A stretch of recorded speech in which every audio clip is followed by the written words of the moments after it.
She has sold more than 7 million singles. VH1 lists her in the top 100 women in music. Sara Bareilles is a major pop star. And now the 35-year-old singer-songwriter has written her first musical. Bareilles sat down with both of us to give us a closer look at her work. You were initially intimidated by the prospect of writing a musical. You were obviously a major star in music. Why were you intimidated by this? I grew up on musical theater, and I think I have so much respect for the legacy of this medium. You just don't want to try your hand at something this publicly and then have it just be awful. I can't wait. We're seeing we'll have an audience within a week, and I can't wait to see what resonates with them. It's a little terrifying, I have to say. Sometimes I still see her. Another dreamer. She say nothing's impossible, child. Your fans know you primarily as a soulful songwriter, and all of your songs, a lot of them are like a little story, a little vignette within the song. Did you find, in musical theater, that's usually how the music moves the story forward? So in a way, did you feel at home? Coming to this genre felt like a homecoming for me in some ways, because I think musical theater is a part of why I write the way I do. I grew up listening to musical scores, and so I loved getting introduced to a character by way of their torch song, or understanding some deeper aspect of their soul or their story or their history by way of the songs that they were given to sing. Tell us about the musical. Tell us the gist of the story and how you wrote the music around that.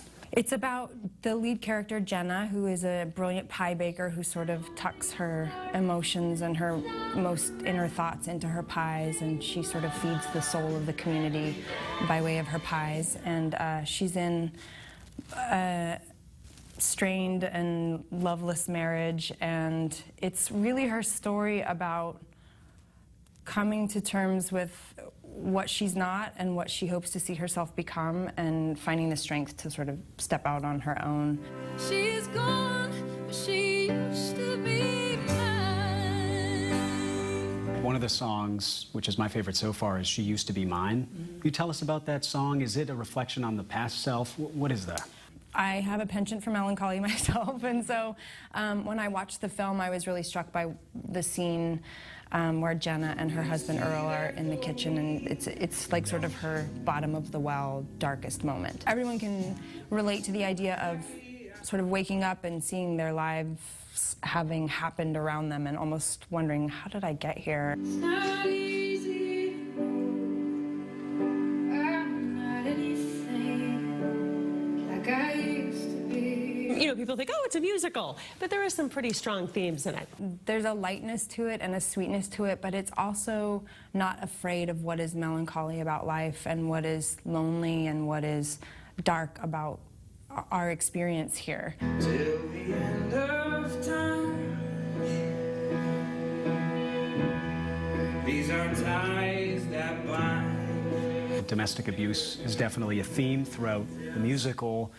How did you tackle that through the music?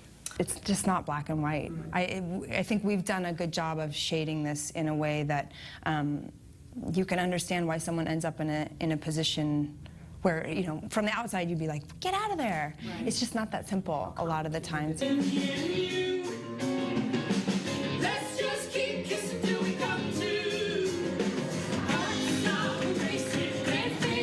You're such a strong female voice. Is it hard to write for men? Suddenly male characters? Totally. It's hard to write for men. I made many mistakes along the way. I mean, just from a technical aspect of writing the songs for them in keys that were way too high for them to sing. They're like, we're men. Our voices are lower than women's generally. So learning moments for me. I think I took it as a great challenge to try to find what I could empathize with inside of each of these characters and how I actually recognized myself in them. Only takes a taste. What do you want to say to people about coming to the ART and seeing it and giving it a try? I say come open-minded and hopefully leave open-hearted. Let's, I mean, this show is about intimacy and about, you know, small storytelling, and hopefully done with music that makes you feel uplifted. What's next for you? You've now written a musical, you're VH1 Top 100 Women in Music. You've kind of done it all. What's next? Maybe a vacation. She deserves it. The show has opened for previews, by the way. But it officially opens next Wednesday. They're hoping it heads to Broadway. I think between Sarah Bareilles, Jessie Mueller, Diane Paulus, who's the director, it's going to Broadway. And it's already selling out. It's sold out through August 21st, but you can get tickets. It runs through September, so head and get some tickets and go check it out. And break a leg to all of them.